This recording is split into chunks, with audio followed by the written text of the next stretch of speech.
My name is David McLeod. I am your life mastery coach, and I am honored to be one of the co-authors of the best-selling book from the wellness universe uh, called. Let me show it to you here. There it is. Complete self. I'm sorry. The Wellness Universe Guide to Complete Self-Care: 25 Tools for Stress Relief. The This is just an amazing book. I put in the description there that you can find copies of it on Amazon, and hopefully grab a copy and put your own review in there because all the reviews we can get really help us.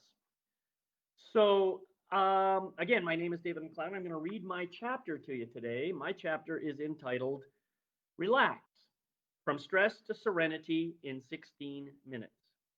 Now you can ask why 16. I can explain that some other time.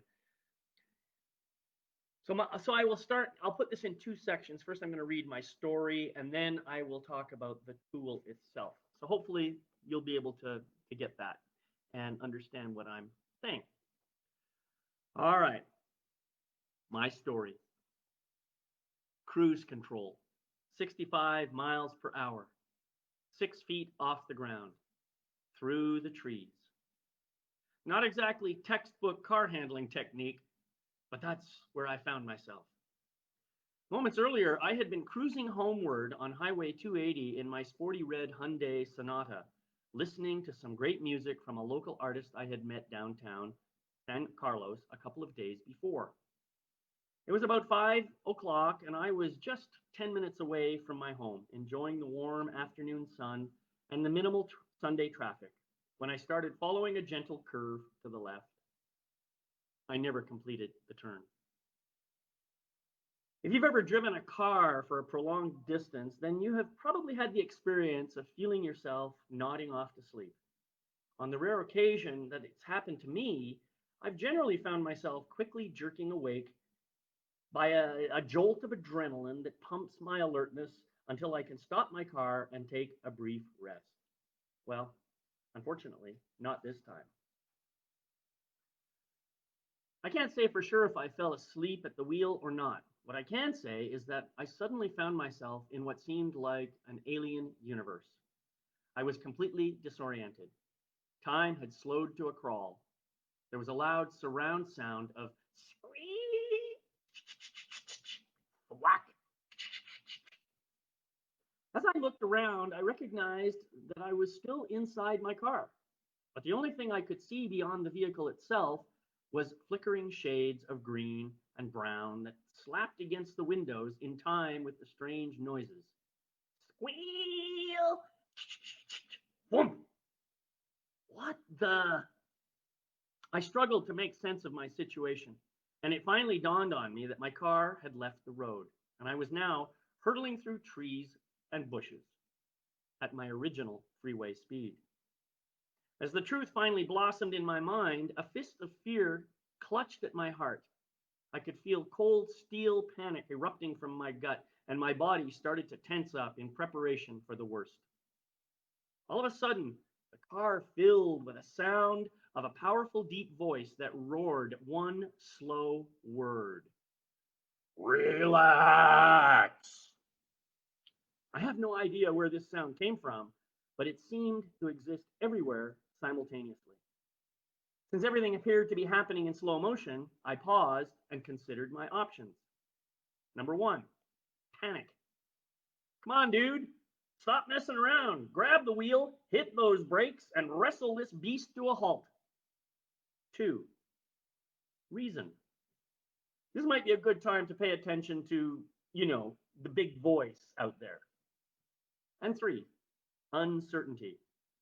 Hey, don't look at me. You out of options, boy. Better choose fast. Since external visibility had dropped to near zero, option one was out of the question. So I said out loud, okay, I don't know who you are, but you're right. Sensible thing here is to do my best to relax and just wait for this ride to end. I gasped deeply, closed my eyes, and released my hands into my lap. Okay, I said, it's all up to you now. Instantly, we were back in real time. The car was thrashing through the trees now. I felt smacks and bumps as the vehicle shifted left and right. I saw flashes of light as branches and leaves clawed at the windshield and soon gave way to open air. The side airbag exploded with a loud bang over my left ear, and then a final wham that caused me to slump down in my seat, and the car came to a stop. Without thinking, I reached over and turned off the still running engine, and then I did a quick survey. No blood or guts anywhere, no immediate pain, no apparent broken bones. Whew. The front windshield had cracked in multiple places, but had miraculously not shattered. Debris littered the inside of the car, obviously the result of driving with the sunroof open, but most of that was just leaves and branches. Neither of the doors would open. It appeared my only way out was through the sunroof. I twisted around and fumbled my way to an awkward standing position. My feet straddled the center console as I poked my head out. When I was fully upright, I looked toward the rear of the car, and I was stunned by what I saw. About 20 yards back stood two hefty oak trees, approximately 6 feet apart. Each tree trunk had a vertical white stripe where the bark had been scraped away. Holy shit, I thought. My eyes popped and my jaw dropped as I realized that these 18-inch gashes started about 5 to 6 feet above ground level. I was jolted by a sudden surge of intense emotion at the realization that I had actually flown through the trees, to be grabbed in midair by those two oaks that quite literally held me long enough to slow me down and drop me to the ground. I blinked and shook my head. If I had only been an inch to either side. The thought trailed away as I realized I would probably not be standing on this seat right now. Tears leaped out of my head. Convulsive sobs shook my body. A weird combination of fear, anger, sadness, and joy coursed through me all at the same time. As the intensity of this emotional energy diminished, it gave way to a profound sense of gratitude, the depth of which I had never experienced before. After my body settled down and I regained my composure, I grabbed my backpack and cell phone, and I hopped out onto the soft, leafy underbrush. My car had come to rest on a stretch of ground between the freeway and a parallel community roadway. Cars and bicycles moved lazily on the road, seemingly unaware that I had made this unscheduled stop. Excuse me. After I scrambled over a fence and shuffled to the service road, marveling once again that I could walk and move without pain, I stole a look back and understood immediately why no one had approached. From the road, the car was practically invisible through the bushes. I called 911 and explained the situation as best I could, and soon enough, I was joined by an EMT team who gave me a quick once-over inspection. A few minutes later, a tow truck showed up, and the messy wreckage was quickly winched out of the bushes. My poor Sonata, with less than 6,000 miles on the odometer, was clearly way beyond repair, but it still had to be taken to a registered body shop to be properly inspected and officially written off. I got the address of the garage and then made a second call to a friend who lived nearby. Bob arrived just as the remains of the vehicle were being dragged onto the truck bed. He gawked at the debris and looked at me with his mouth wide open. Shaking his head, he whispered incredulously, "You walked away from that?" He hugged me in his usual bear-like way, stepped back, looked at me sideways, and motioned to get into his van. The drive to the hospital was silent for all of 3 minutes. Then Bob could no longer contain his curiosity, and questions just poured out of him. I still hadn't fully grasped my own understanding of the crash, but I shared what I could remember. He listened in disbelief. At last, we made it to the hospital. After a short wait in the emergency room, I was thoroughly examined by a courteous, overworked doctor who assured me that I had suffered no more than superficial injuries. Reluctant lessons. This was the second time I had been involved in a serious car accident where I had been driving. So obviously, the primary takeaway from this particular crash was stay alert and drive more carefully. But as I contemplated this dramatic incident over the following days and weeks, I became aware of a few other key lessons that have definitely shaped and influenced my life since that fateful moment at 5 p.m. on August 11th, 2013. The fact that I had walked away from a potentially fatal car crash with only minor injuries was an unmistakable sign that this world was not quite done with me. At the same time, spirit, God, the universe, supreme consciousness, whichever you prefer, was clearly trying to get my attention. Apparently, subtle messages had failed to register, so something extreme had become necessary. Threading a vehicle at 65 miles per hour between a pair of thick oak goalposts certainly filled the bill as an unforgettable wake-up call. The fact that I had nodded off behind the wheel without my typical knee-jerk response, almost as if I'd been induced into a state of temporary numbness, was just icing on the cake to make the whole event more dramatic and memorable for me. Indeed, driving in cruise control while unconscious seemed an apt metaphor for my entire life. I had been allowing life to happen to me without making any inspired decisions or sharing any of the important life lessons that I had already learned. On top of that, the fact that my low-flying vehicle was slowed to a stop by two perfectly positioned trees, something that could hardly have happened by random chance in a million years, led me to appreciate that some invisible force was truly looking after my life and providing guidance that I hadn't acknowledged before. Over the next couple of weeks, I began to experience painful tension in my jaw and between my shoulder blades. Since the doctor had already confirmed that there was nothing physically wrong with me, it seemed likely that I was suffering the equivalent of intense post-traumatic stress. While I found some relief from ibuprofen and acetaminophen, I kept remembering that powerful, deep, booming voice, the one that had commanded me to relax during my flight through the trees. It reminded me of a yoga retreat I had attended in 2006. One of the teachers had used that same command in a very clever and structured way to encourage deep relaxation during the final portion of his class. While I was already a pretty dedicated yoga practitioner by this time, I hadn't been doing the relaxation practice the way I had learned at that retreat. Given my current level of tension and pain, now seemed like a perfect time to revive that practice.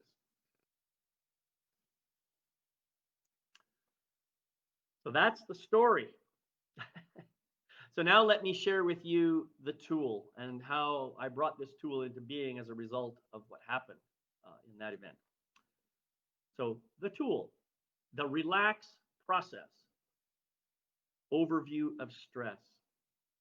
In very simple terms, stress is a reaction to perceived pressure from some external situation or event. The reaction can be purely physical, like when your body is traumatized in some way, such as during a car accident. This form of stress may need to be healed through medical procedures or physical therapy, depending on the severity of the trauma. But for less serious forms of physical injury, simple relaxation techniques may prove effective. The more insidious and potentially more dangerous form of stress, however, is generally of a mental or emotional nature. Common causes of this kind of stress include things like the loss of a job, the end of a marriage, illness or death of a family member, or serious financial problems. When stress becomes chronic or overly intense, it can do actual damage to you, both mentally and physically.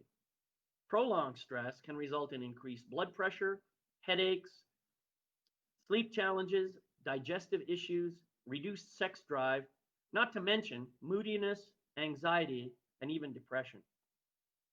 Often, emotional and mental stress is accompanied by significant muscular tension that manifests in a particular part of your body. In my case, this happens to be my jaw and between my shoulder blades. But it can be anywhere. As I've continued to study human psychology, particularly in the area of psychic shadow, what I've learned is that unconscious fear plays a big part in the stress reaction. This makes perfect sense if you think about it. When an external event happens, we can dispassionately see it as just another event, if we choose. But often, the event has a direct impact on our lives, and this can lead us into unconscious self-talk about the potential negative effects of that event, which causes our level of fear to rise. This, in turn, elevates our level of stress and all the effects that it can create. Most of the stress that people tend to experience is of this latter type. The best way I've found to reduce stress in my life is by maximizing awareness of the unconscious fear that might be driving it. And to do that, I focus first on the physical tension itself. By reducing the tension, I find it easier to recognize the hidden fear I've been trying to avoid. When I see the fear itself, it almost always turns out to be an irrational fear with little or no basis in reality. A little laughter, acceptance, gratitude help me to dissolve that fear quickly. And voila, immediate stress relief. Process preparation. If you have done any yoga, I'm sure you have been exposed to what must surely be the universal favorite pose, Shavasana. It is a simple pose that is widely used in yoga because of its inherent ability to induce maximum relaxation. Find a quiet place where you will not be disturbed for about 20 minutes and place a yoga mat on the center of the floor. Lie down on the mat flat on your back with your legs shoulder width apart and your arms at about a 30-degree angle from your body. Keep your hands arranged, palms facing upward, and allow your feet to flop outward to the sides. Position your head to keep your neck as straight as possible relative to your spine and allow your body to sink into the floor beneath you. Allow your eyes to close gently and begin to breathe slowly and deeply. With each slow inhale, imagine you are saying the words, I am. And then as you slowly exhale, imagine you are saying the words, relaxed. Inhale, I am. Exhale, relaxed. Repeat this for at least 10 to 12 repetitions, and with each cycle, feel yourself getting deeper and deeper into relaxation while remaining fully aware and awake. Part 1, re-tense and release. You are now going to completely relax as many muscles as possible in your body. Start at your feet and work progressively toward your head. The idea is to bring maximum tension to a single muscle group and then to release it fully. While doing this, try to stay relaxed everywhere else in your body. Start with your toes. Tighten the toes in both feet and simultaneously take a very slow, deep breath in as if you were sucking all that tension into your lungs. Then simultaneously release the toes and expel all the air from your lungs and say the word release. Repeat this 3 times. Move up to your calves. Tighten the calves in both legs while keeping the rest of your body totally relaxed and simultaneously inhale all the tension into your lungs. Then simultaneously release the calf muscles and expel all the air from your lungs and say the word release. Repeat this 3 times. All right, so I think you're getting the idea here. You start with your toes, you move up, and for each part of your body, you repeat. So you continue in this manner for every major muscle group in your body: quads, hamstrings, buttocks, lower back, stomach, chest, hands, biceps, triceps, shoulders, neck, jaw, and mouth. Perform extra re-tense and release cycles for any area of your body that seems to need more attention. You have to trust your own body for that. When you're done, consciously release your body into the floor and take several more deep breaths until your breathing softens back to norm. Part 2. This is the fun part. Laugh, accept, express. Laugh. While still in the prone position, allow yourself to laugh out loud for at least 1 minute. Let the laughter start out in whatever way it will, but soon enough you will begin to feel the energy and it will become genuine and full-bodied. Continue as long as you can, even longer than a minute if you can do it. And then let the laughter fade away. Calm your breath and regain your relaxed state. Gently lift yourself into a comfortable sitting position with your hands in your lap and your eyes gently closed. Accept. Recognize that in this beautiful moment, everything about your life is perfect. Whatever fear may be present, simply accept it and allow it to pass through you. No matter what might be happening in your life, remember that you have handled everything in the universe, you have handled everything the universe has delivered so far. You have been 100% successful. So be willing to accept what is and know that you will make your way through this too. Express. Release any remaining fear from your body and express total gratitude for every aspect of your life, recognizing that everything has come to you at your own invitation. Welcome it as a gift that is here to empower you to express and experience the fullness of who you really are in every moment. Final words. Remember that you are the master of every aspect of your life, and you are always at choice. When things seem too big to carry, you can let stress. I'm sorry. When things seem too big to carry, you can let stress overwhelm you, or you can relax. Choose the latter for improved health and happiness. Oh, yes. And remember to smile as you wrap yourself in a juicy, delicious hug of self love. So there you have it. You have my story, you have the tool. Hi, Isabella. Thank you for joining. Good to see you. That's all I have for today, my friends. I hope that that inspires you, and I hope that you'll take the time to follow some of the links uh, in my description there. Maybe connect with me on the Wellness Universe on my profile, or follow me through one of my social media sites, whatever you prefer. Either way, I hope you enjoyed this, and I hope you get a copy of the book because it really is a pretty amazing book. I just want to show you one more time. This is a copy of it here. The Wellness Universe Guide to Complete Self-Care, 25 Tools for Stress Relief. And you may not be able to see it, but my name is right in there. It's mixed in with all those amazing other beautiful authors who have contributed so much to make this a smashing success. And I also want to honor Anna Pereira, the founder of the Wellness Universe, and also Laura DeFranco, who was the editor and publisher of this book, for the amazing work that they do or they did on this job, and they continue to do by bringing such beautiful messages into the world. So I hope to connect with you again. Yeah. Oh yeah, Anna just points out, and I will sign the book at Sultry. That's true. Everybody who any of the authors who show up at Sultry will be available to sign copies of this book. So if you grab yourself a ticket to Sultry, and that's going to be another amazing event coming up in October, then you will have the opportunity to meet all the authors and to get a copy of the book signed and all that kind of stuff.